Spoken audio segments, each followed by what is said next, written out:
ಹೊತ್ತುಗಳಿಯದೆ ಬಂದಿವನು. ಕುಲ ವಿದ್ಯಾ ವಿಕ್ರಮಗಳ ನೋಡ್ತಿರದೆ ಕೊಡು ವಿಷವ ಲೇಖನ ಬರೆದವ ಯಾರ ತಪ್ಪಿಲಿಕ್ಕೆ ಉಂಟಾ? ಒಂದ್ಸರಿ ಓದಿ ಅಪ್ಪ. ಹೊತ್ತುಗಳಿಯದೆ ಬಂದಿವನು.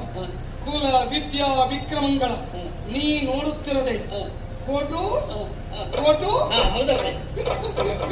ವಿಷಯ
ಮದುವೆ ಆಯ್ತು.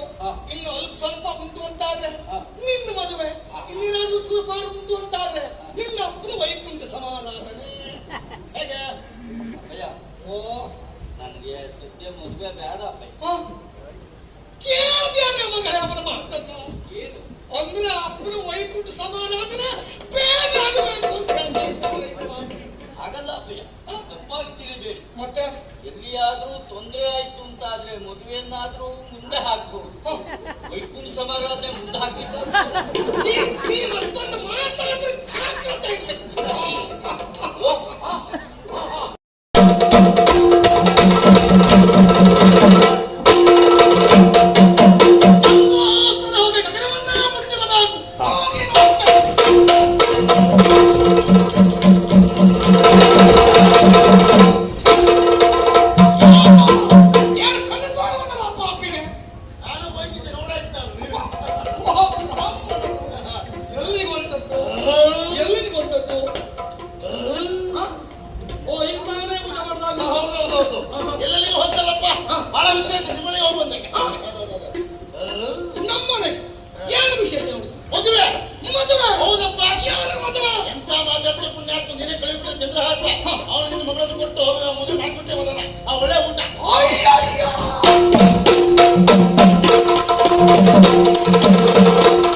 ಜಾಗರೊಡನೆ ಬೇಡ ಮಾತನಾಡಿಸಿ ಪರಿಣಾಮಿಯಂತೆ ನಾಗದಿರುವೆ ಪ್ರಾತಿ ಕೊಡುವುದೇಕೆ ಜಾಗರೊಡನೆ ಬೇಡ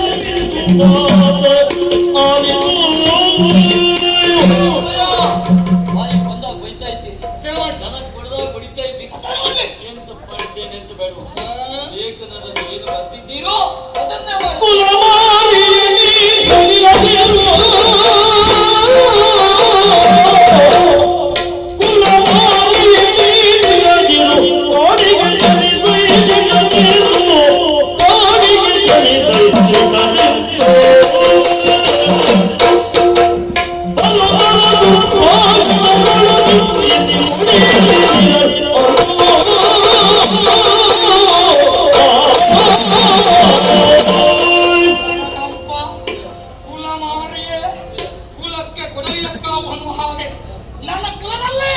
ನನ್ನ ಮಗನಾಗಿ ಹುಟ್ಟುಕೊಂಡೆ ಮುಖ ತೋರಿಸಬೇಡ ಎಲ್ಲರೂ ಹೆಚ್ಚಾಗಿ ಒಬ್ಬ ಶತನ ಹಾಗೆ ಕೊಡುವುದಾಗೆ ಈಗ ನನಗೆ ನಡುವೆ ನೈತ ನನಗೆ ಹೀಗೆ ಬಿಡದೆ ಜನಗ ಒಡನೆ ಒಳಗೆ ಹೋಗರ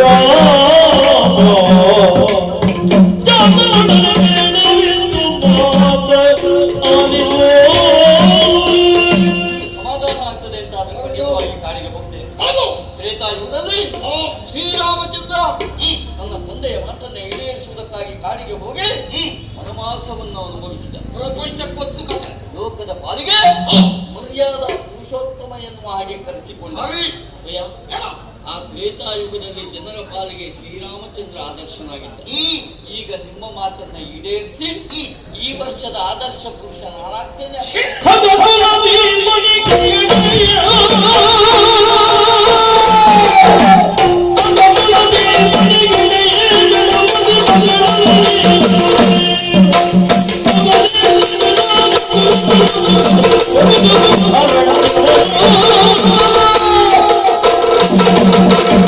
ರಾಮನ ಯೋಗ್ಯತೆ ಏನು? ನಿನ್ನ ಹಣೆ ಬರಹ ಏನು? ರಾವಣನಂತೆ ಗಜಕುಲ ದೀಪಗೆಯನೆ ನಿನ್ನಂತಾಗ ಇದ್ರಷ್ಟು ಬಿಟ್ಟಟ್ಟು ಸಿಟ್ಟಿಗೊಳಿದು ರಾಮ ಜನಗ ನಷ್ಟಗೈದ ಸತಿಯ ಸುತರ ಸಿಟ್ಟಿಗೊಳಿದು ರಾಮ ಜನಗ ನಷ್ಟಗೈದ ಸತಿಯ ಸುತರ ಅಷ್ಟಮುರೈ ಕಾಯಂದಿರವೇ ಎರಗುವೆ ಜಾತನೊಡನೆ ಬೇಡವಿತ್ತು ಜಾತನೊಡನೆ ಬೇಡವಿತ್ತು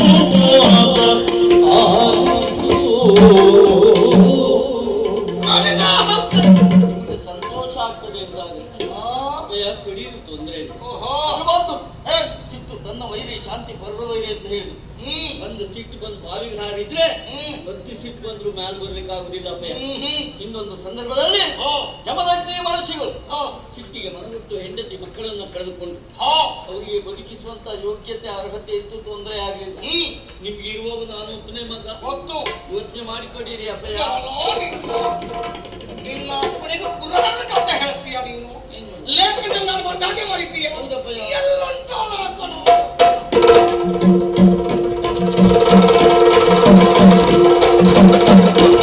ಅಪ್ಪಯ್ಯೋ ಕೈ ಕೈ ಅಪ್ಪಯ್ಯ. ಕೈಯನ್ನು ಇನ್ನು ಮುಂದೆ ಯಾರು ಸರಿ ಇತ್ತು. ಸರಿ ಉಂಟಲ್ಲ? ಸರಿಯಾಗಿ ಕೇಳಿಸಿಕೊ. ಶ್ರೀಮತ್ ಸಚಿವ ಶಿರೋಮಣಿ ದುಷ್ಟ ಬುದ್ಧಿ ನನ್ನಪ್ಪಯ್ಯ ಸುಪ್ರೇಮದಿ ತನ್ನ ಮಗ ಮೊದಲೈದನಿಗೆ ಬರೆಸಿ ನೇಮಿಸಿದ ಕಾರವಿ ಚಂದ್ರಹಾಸ ನೇಮಿಸಿದ್ದು ಮಹಾಹಿತ ಮಹಾಹಿತ ಮಹಾ ಅಹಿತ. ಯಾವ ಸಂಧಿಯೋ ಇದು? ಸವರ್ಣ ದೀರ್ಘ ಅಪ್ಪಯ್ಯ. ನಿಮ್ ಸವರ್ಣ ದೀರ್ಘ ಸಂಧಿ ಒಳಗೆ ನಾನು ಬೆನ್ ಸಂಧಿ ಒಂದು ಹೋಯ್ತಲ್ಲ ಅಪ್ಪಯ್ಯ. ಮೂಲ ಮುರಿತಾನೆ ಪಾಪಿ ಎಂಬೀತನು ನಿನ್ನ ಬಳಿಗೆ ನಾ ಕಳುಹಿದೆನು. ಸಾಮಾನ್ಯದವನಲ್ಲ, ಎಮ್ಮ ಸೀಮೆಗೆ ಅರಸಾದ ಹೊತ್ತುಗಳಿಯದೆ ಬಂದಿವನು. ಕುಲ ವಿದ್ಯಾ ವಿಕ್ರಮಗಳ ನೋಡ್ತಿರದೆ ಕೊಡು ವಿಷವ ಲೇಖನ ಬರ್ದವ ಯಾರ ತಪ್ಪಿಲಿಕ್ಕೆ ಉಂಟಾ? ಸರಿ ಓದಿ ಅಪ್ಪಯ್ಯ. ಹೊತ್ತುಗಳಿಯದೆ ಬಂದಿವನ ಕುಲ ವಿದ್ಯಾ ವಿಕ್ರಮಗಳ ನೀ ನೋಡುತ್ತಿರದೆ ಕೊಡು ಕೊಡು ವಿಷಯ ವಿಷಯ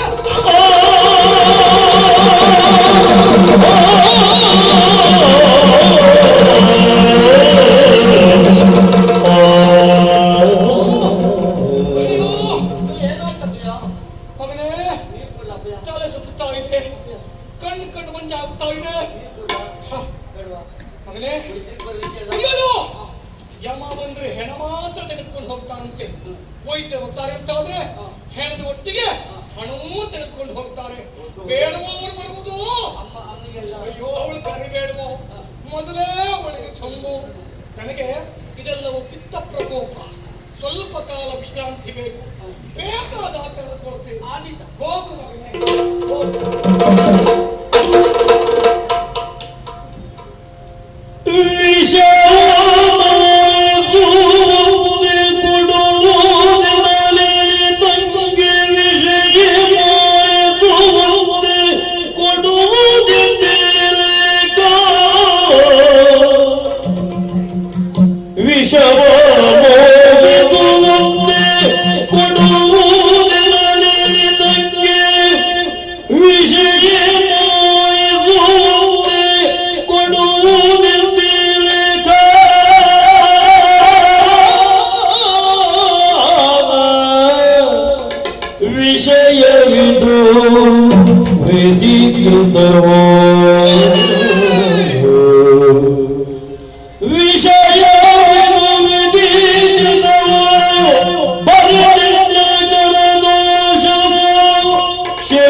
ವಂಚನೆಯೋ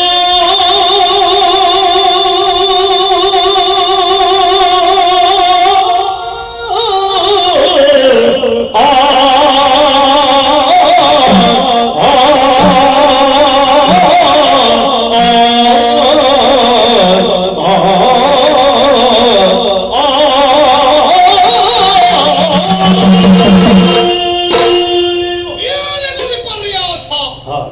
ಕೊಡೋ ಪಾಪಿಗೆ ವಿಷವನ್ನ ಯಲೋಕದ ಯಾತ್ರೆಯನ್ನು ಅನುಭವಿಸಲಿ ಚಂದ್ರಹಾಸ ಅನ್ನುವುದಾಗಿ ಲೇಖನವನ್ನೇ ಕಳುಹಿಸಿಕೊಟ್ಟೆ ಅವನಲ್ಲಿ.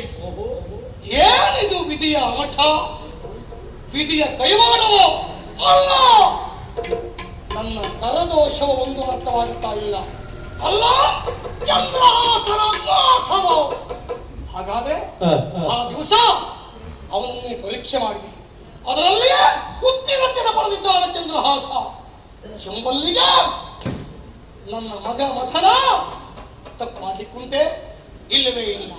ಸೋಮದಾಸಿಗದಲ್ಲವೇ ಅಲ್ಲ. ಅವನನ್ನ ತುಳಿದ ಬೈದು ಬಂಧಿಸಿದೆ. ನನ್ನ ಮಗ ಯಾವ ತಪ್ಪನ್ನು ಮಾಡಲಿಲ್ಲ. ಲೇಖನದಲ್ಲಿ ಹೇಗುಂಟೋ ಅದನ್ನ ಸಾಧಿಸಿದ್ದಾನೆ ಮಗ ಮಥನ. ಇಷ್ಟಕ್ಕೆಲ್ಲ ಪಾಪೆ ಆ ಚಂದ್ರಹಾಸ ನನ್ನ ಪಾಲಿಗೆ ಆತ.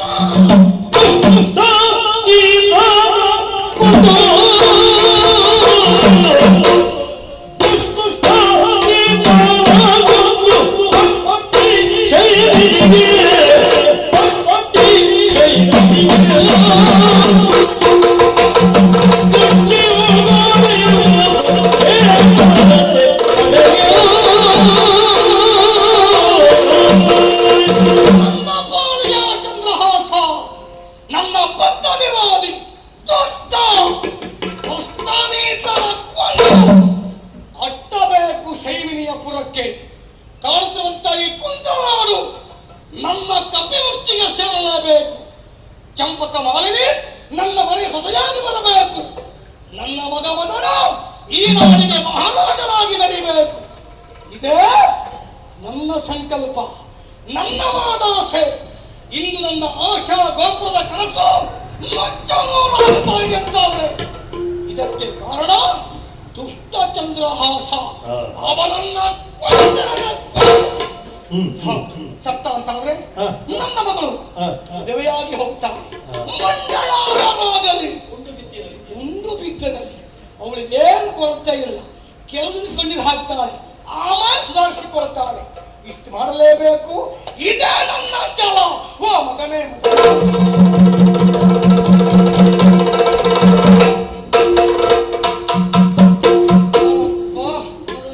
ಅಂತೂ ಸುಧಾರಿಸಿಕೊಂಡೆ. ಮಗನೇ, ನೀನು ಕೊಯ್ತೇನೋ ತುಳಿತೇನೋ ಬೇಸರಿಸಬೇಡ. ಅಂತೂ ಮದುವೆ ಮಾಡಿ ಪೂರೈಸಿದೆ. ಇದು ತಂಗಿ ಬಾವ ಎಲ್ಲಿದ್ದಾರೋ ಕರ್ಸೋ ಕರ್ಸೋ.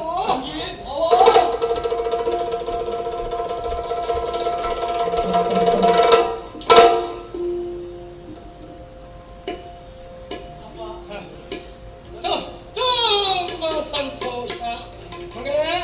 ಅಂತೂ ಹೆಣ್ಣು ಹಂಸಕ್ಕೆ ಗಂಡು ಹಂಸತೆ ಆಯಿತು ಅಲ್ವಾ? ಮಲ್ಲಿಗೆ ಬಳ್ಳಿಗೊಂದು ಮಾಮರದ ವ್ಯವಸ್ಥೆ ಆಯಿತು. ಅಂತೂ ಹಾಲು ನೀರು ಒಂದಾಯಿತು. ಬಟ್ಲು ಮಾತ್ರ ಬೇಡಾಗಿ ಹೋಯ್ತೇನೆ ಮಗಳೇ. ಯಾಕೆ ಬೇಸರಿಸ್ತೀರಾ? ಮದುವೆಯಲ್ಲಿ ನೀವೊಂದಿಲ್ಲ ಎನ್ನುವ ಬೇಸರ ಬಿಟ್ಟೆ ಅಣ್ಣನ ಯಜಮಾನಿಕೆಯಲ್ಲಿ ಮದುವೆ ಸುಸಾನವಾಗಿದೆ. ಏನು ಮಾಡುವ ಮದುವೆಗೆ ನಾ ಇರಬೇಕಿತ್ತು. ಅವನಿಗೆ ಏನಾಯ್ತು ಅಲ್ಲಿ? ಏನ್ ಹೊಡಿತೆ ಅವನ ಕಾಲಿಗೆ? ಛಾಪಪ್ಪಯ್ಯ ಛಾಪ. ಓಹೋ ಮಗನೇ ಮಗನ, ಹೇಗಾಯ್ತು ಮದುವೆ? ಹೇಳುವುದೇ ಬೇಡ. ಹೇಳು. ಬಲ್ಲವರಾದ ಮಾತಿಲ್ವೇ? ನಾ ಭೂತೋ ನೀ ಭೂತೋ. ನಾ ಭೂತ್ವ ಅಲ್ಲ, ನೀ ಪ್ರಯತ್ನ ಅಲ್ಲ. ನಭೂತಾನ ಭವಿಷ್ಯತೆ ಎಂದು ಮರೀತಿಯಲ್ಲಿ ಹಿಂದಾಗಲಿಲ್ಲ ಮುಂದಾಗಲಿಕ್ಕಿಲ್ಲ. ಹೌದಾ? ಮುಖ್ಯವಾಗಿ ಊಟದ ವ್ಯವಸ್ಥೆ ಹೇಗಾಯ್ತು? ಎಷ್ಟು ಊಟ ಮಾಡಿದ್ದಾರೋ ಅಷ್ಟೇ ಬಾಳೆಯನ್ನು ಬಿಟ್ಟು ಹೋಗಿದ್ದಾರೆ ಅಪ್ಪಯ್ಯ. ನಾಯಿಗೆ ಹಾಕ್ಲಾ ಬಾಯಿಗೆ ಹಾಕ್ಲಾ, ನಾಯಿಗೆ ಹಾಕ್ಲಾ ಬಾಯಿಗೆ ಹಾಕ್ಲಾ. ಹಾಗಾಗಲಿಲ್ಲ ಅಪ್ಪಯ್ಯ. ಮತ್ತೆ ಮಂತ್ರಿಗಳ ಮನೆ ಮದುವೆ ಮೃಷ್ಟಾನ್ನ ಭೋಜನ ಅಲ್ವಾ? ಹೌದಾ? ಉಂಡು ಹೆಚ್ಚಾಟ ತಂದು ಬಿಟ್ಟು ಹೋಗಿದ್ದಾರೆ. ಹೌದಾ? ಬ್ರಾಹ್ಮಣರೆಲ್ಲ ಬಂದಿದ್ದು ಗೊತ್ತಾಯ್ತು. ಹೌದಪ್ಪಯ್ಯ. ದಕ್ಷಿಣೆ ಕೊಟ್ಟಿಯಲ್ಲ ಅವರಿಗೆ? ಕಡಿಮೆ ಮಾಡ್ಲೇ ಇಲ್ಲ. ಮರ್ಯಾದೆ ಪ್ರಶ್ನೆ. ಹೌದಪ್ಪಯ್ಯ. ಹಾ, ಬೆನ್ನಿಗೆ ಹೊರಲಾರದಷ್ಟು ನಮ್ಮಿಂದ ಬ್ರಾಹ್ಮಣರಿಗೆ ಕೊಡಲ್ಪಟ್ಟಿದೆ ಅಪ್ಪಯ್ಯ. ಕಡಿಮೆ ಬಿಟ್ಟೇನು? ಕಡಿಮೆ ಬಿತ್ತು ಅಂತ ವರ್ತಮಾನ ಮರ್ಯಾದೆ ಮರ್ಯಾದೆ ಯೋಚನೆ ಮಾಡಲಿಲ್ಲ. ನೆಲಮಾಳಿಗೆ ನೀನು ಕೊಬ್ಬರಿಗೆ ಇದೆಯಲ್ಲ ಅಪ್ಪಯ್ಯ, ಅದನ್ನು ತೆಗೆದು ಬ್ರಾಹ್ಮಣರಿಗೆ ಹಂಚಿದ್ದೇನೆ. ಅದು ಯಾವಾಗ ನೋಡಬೇಕು ಒಬ್ಬಂಗೆ ಈ ರಾತ್ರಿ ನಿಮ್ಗೆ ಬೆಂದಿ ಹಿಂದೆ ಬಂದಿದ್ದೆ ಅಪ್ಪಯ್ಯ. ಆಮೇಲೆ ಆಮೇಲೆ ಇನ್ನೂ ಒಂದ್ ಸ್ವಲ್ಪ ಕಡಿಮೆ ಇತ್ತು ಅಂತ ಗೊತ್ತಾಯ್ತು. ಮರ್ಯಾದೆ ಪ್ರಶ್ನೆ. ಆ ಕಡೆ ಈ ಕಡೆ ಎಲ್ಲ ವಿಚಾರ ಮಾಡಿದಾಗ ಅರ್ಥ ಆಯ್ತು, ಹಳೆ ತಾಮ್ರದ ಪಾತ್ರಗಳಿಗೆಲ್ಲ ಒಳ್ಳೆ ಬೆಲೆ ಇದೆ ಅಂತ.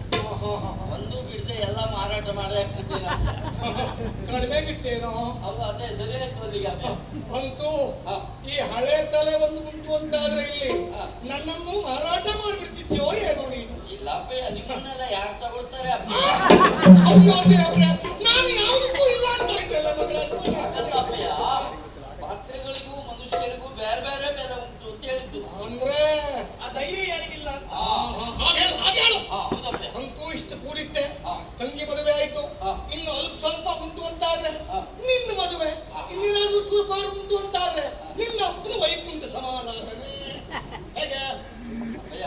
ಓ ನನಗೆ ಸದ್ಯ ಮದುವೆ ಬೇಡ ಅಪ್ಪಯ್ಯ. ಕೇಳ್ದೇನೆ ಮಗಳ ಅವನ ಮಾತನ್ನು. ಏನು ಅಂದ್ರೆ ಅಪ್ಪನ ವೈಕುಂಠ ಸಮಾರಾಧನೆ ಬೇರೆ ಆಗಬೇಕು ಅಂತ ಹೇಳ್ತಾ ಇದ್ದಾರೆ. ಹಾಗಲ್ಲ ಅಪ್ಪಯ್ಯ, ತಪ್ಪಾಗಿ ತಿಳಿಬೇಡಿ. ಮತ್ತೆ ಎಲ್ಲಿಯಾದ್ರೂ ತೊಂದರೆ ಆಯ್ತು ಅಂತಾದ್ರೆ ಮದುವೆಯನ್ನಾದ್ರೂ ಮುಂದೆ ಹಾಕ್ಬಹುದು, ವೈಕುಂಠ ಸಮಾರಾಧನೆ ಮುಂದೆ ಹಾಕಿದ್ದ. ನೀ ಮತ್ತೊಂದು ಮಾತಾಡಿದ್ರೆ ಜಾಗ್ರತೆ ಇರ್ಬೇಕು.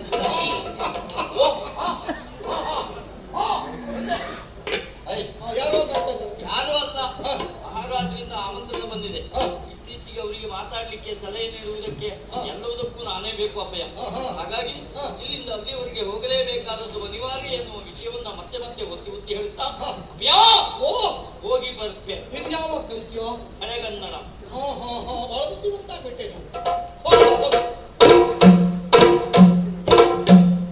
ಅಪ್ಪಯ್ಯ ಬರ್ತೇನೆ.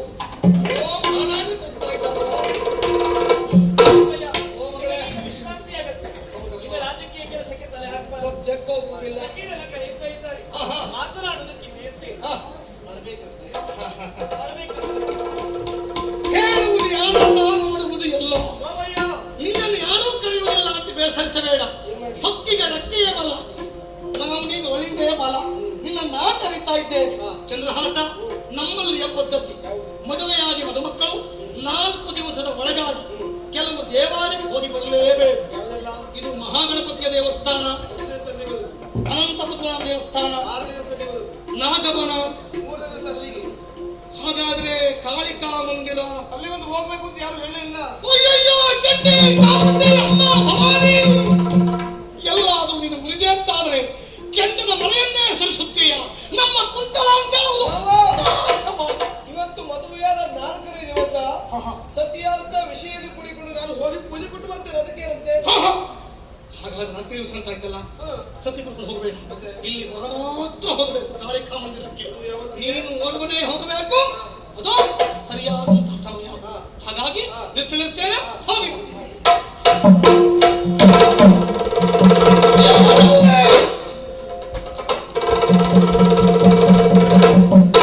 ನೇಷರನ್ನು ಅಂಬುದಿಗಿಳಿಯುವ ಸಮಯದಲ್ಲಿ ಕಾಳಿಕಾ ಮಂದಿರಕ್ಕೆ ಪರಮಾರ್ವ ವ್ಯಕ್ತಿ ಹಿಂದು ಮುಂದು ನೋಡದೆ ಅವನ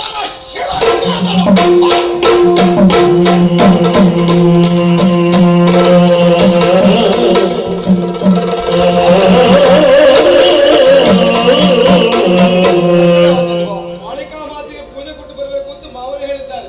ಬೇರೆ ಕೆಲಸವೇ ಇಲ್ಲ. ಮಹಾರಾಜರಿಗೆ ನಿಮ್ಮನ್ನ ನೋಡುವಂತ ಅನಿವಾರ್ಯತೆ ಉಂಟಂತೆ. ರಾಜಕೀಯವಾದಂತಹ ಮಾತುಕತೆಯನ್ನು ಮಾಡ್ಲಿಕ್ಕೆ ಪೂಜೆ ಕೊಡುವರು ಯಾರು? ನನ್ನ ನಿಮ್ಮಲ್ಲಿ ಭೇದ ಉಂಟಾ? ನಿಮ್ಮ ಹೆಸರಿನಲ್ಲಿ ಪೂಜೆ ನಾನು ಕೊಡ್ತೇನೆ.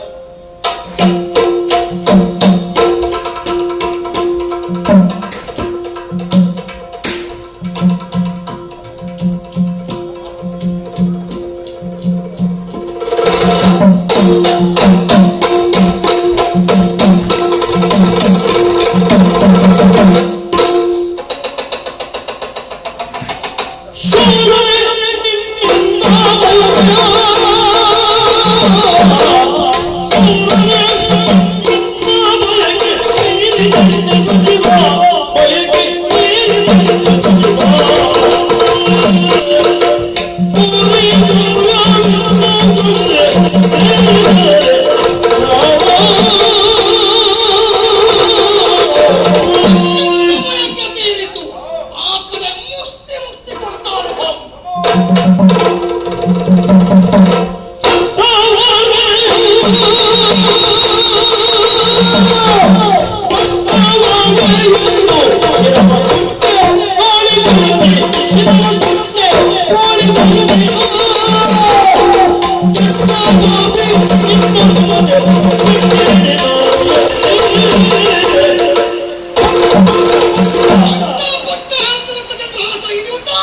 ಕಾಳಿಕಾ ಗುಡಿಯಲ್ಲಿ ತನ್ನ ಶಿರವನ್ನೇ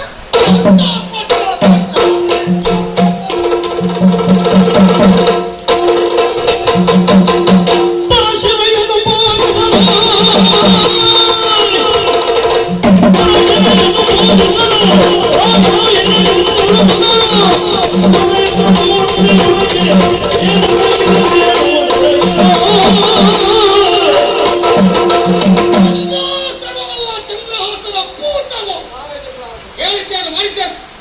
ಪೂಜೆ ಮಾಡ್ಬೇಕಂತ ಎದುರು ಮಾಡಿದ್ದೇನೆ. ಅತ್ತ ಹೋಗುವ ಮಾರ್ಗದಲ್ಲಿ ಭಾವ ಸಿಕ್ಕಿದ್ರು. ಹಾ. ಮಹಾರಾಜರ ಕರೆಮತ್ತಲ್ಲಿ ನೀವು ಹೋಗಿ ಅಂತ ಹೇಳುವಲ್ಲಿ ನಾನು ಹೋದೆ. ಅಲ್ಲ, ನನ್ನ ಪತ್ರಿಕೆಯಲ್ಲಿ ಕಾಪುಜೆ ಹೋಗಿದ್ದಾರೆ. ಸಮಾಧಾನ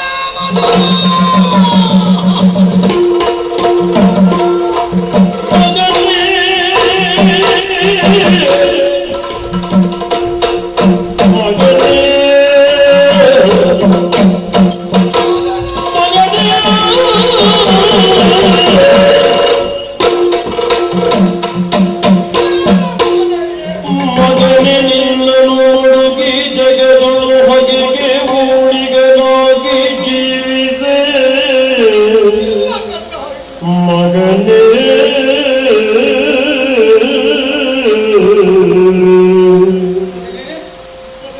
ನಗಳೆ ಶಿವೆ ಮತ್ತು ಮತಂದ್ರು ಸುಡಲಿ ದೇವರಿನೋ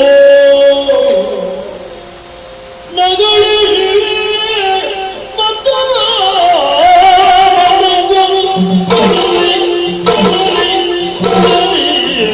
ದೇವರಿನೋ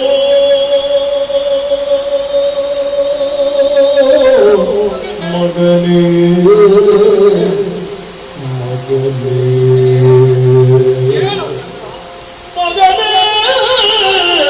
ಮಗನೇ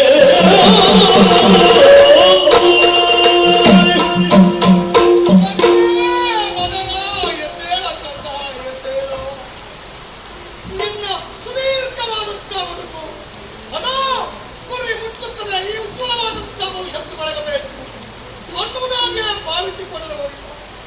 ಆದರೆ ನನ್ನನ್ನು ಅದರಲ್ಲಿ ದೂರ ಹೋದೆಯ ಕಂಡ ನಿನ್ನ ಸಾವಿಗೆ ನಿನ್ನಪ್ಪನೇ ಕಾರಣಕರ್ತನಾಗಿ ಹೋಗಿಬಿಟ್ಟಲ್ಲೋ. ನಿನ್ನ ಅಪ್ಪನ ಬಾಯಿಗೆ ಮಣ್ಣು ಬಿಟ್ಟು ಹೋಯ್ತಲ್ಲೋ ಮಗನೇ, ಮಣ್ಣು ಬಿಟ್ಟು ಹೋಯ್ತಲ್ಲೋ.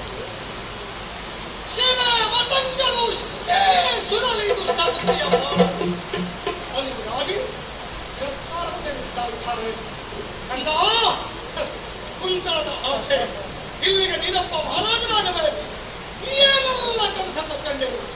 ಇಂದು ಅದೆಲ್ಲವೂ ಕುಸಿದು ಬಿದ್ದು ಮುಚ್ಚು ನೂರಾಗಿ ಹೋಯಿತು ಕಂದ. ಯಾಕಪ್ಪ ಈ ಬದುಕು, ಯಾಕಪ್ಪ ಈ ಜೀವ ಇಲ್ಲವು ಕಂದ. ನಿನ್ನೊಟ್ಟಿಗೆ ನಾನು ಬಂದು ಬಿಡುತ್ತೋ ಮಗನೇ, ನಾನು ಬಂದು ಬಿಡುತ್ತೋ. ಕಾಣುತ್ತಾ ಇದೆ ವಜ್ರದ ಕಂಬ ತಲೆಯನ್ನು ಚೆಚ್ಚಿಕೊಂಡೇ ಸಾಯ್ತಾನಂತೆ.